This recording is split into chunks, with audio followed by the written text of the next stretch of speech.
has issued a subpoena to the estate of convicted sex offender Jeffrey Epstein. The subpoena seeks documents and other material related to the House Oversight Committee's investigation into Mr. Epstein. The estate has until September 8th to turn over the documents that the investigators want. So let's bring in CBS News Justice reporter Jake Rosen, joining us now once again from Washington. So what does the subpoena demand? Well, a number of things, Reed. The first of which is that book for Jeffrey Epstein's 50th birthday, which the Wall Street Journal reported earlier this year. President Trump signed and left a personalized note for him inside of that. In addition to that, it's generally just dozens and dozens of types of documents that they're seeking that are not related to specifically the Department of Justice investigation, of which those documents started to be handed over last week to the House Oversight Committee. But in this case, it's specifically some of Epstein's personal belongings or things that he left in his wake after he died. Some of those, obviously, Jeffrey Epstein's will, one of them, potential references in any kind of documents he had to vice presidents and presidents. In addition to that, videos of Epstein's properties, and also that non-prosecution agreement that is at the center of that first kind of botched investigation into Epstein, in which the former Trump labor secretary in the first administration, Alex Acosta, reached a deal, allegedly, with Epstein, who said that if he pled guilty to specific charges, which he later did, that nobody surrounding him in any kind of co-conspirator like Ghislaine Maxwell or somebody else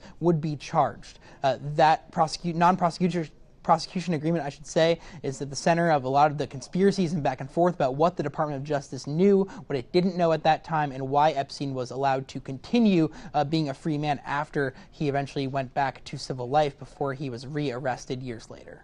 Such a thirst for transparency in this story. It seems like there's a new headline every week. Jake Rosen, we appreciate that. But I also want to ask you, while we have you, you're out and about getting coffee as you start your day. Kids are out there by the thousands starting their day at school today, the first week of school.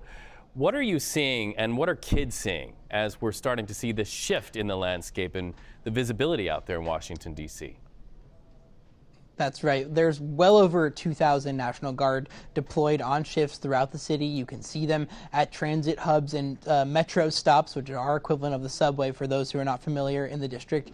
In addition to that, even just on a commute to work this morning, there were a number of National Guardsmen near federal buildings, near for instance, the ATF, near the National Mall, where tourists are still going, even though schools have started in some parts of the country and here as well.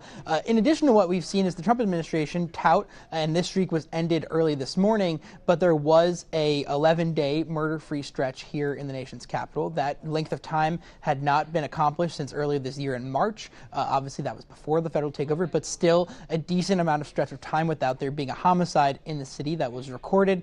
At the same time, our CBS News data shows that there's been about a 55% year-to-year drop in crime when you compare the last 5 years all averaged together, going back to pre-pandemic, compared to what the Trump administration has done in this stretch. As we know and have talked about, Reed, that National Guard presence throughout many areas, in addition to the threat of federal law enforcement driving throughout the city, arresting people, a lot of those immigration arrests have been a real deterrent, it looks like, at least according to our CBS News data. Also want to ask you about this, Jake. A federal judge in Pennsylvania has dismissed a DOJ lawsuit against an entire Maryland federal bench. This is sweeping. Walk us through this case.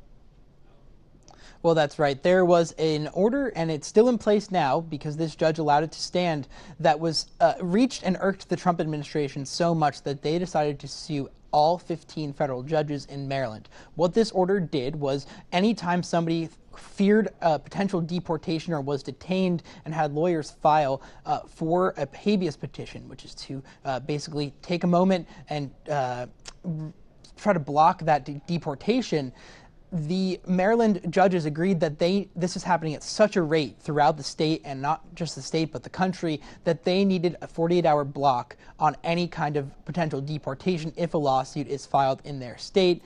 That really irked the Trump administration to the point where Pam Bondi and the Justice Department got involved. They sued to try to strike it down, which would have allowed the Trump administration to deport people even faster, and potentially, Reed, before they even had a chance to have their case heard before getting in front of a judge, which really was the case in many situations. Think about Kilmar Abrego Garcia for one. A judge from Virginia was assigned to this case to oversee because all the Maryland judges had a conflict of interest, and he sided with the judges, saying that the Trump administration should have just gone through the normal ways of appealing court decisions, not to sue personally all these 15 judges.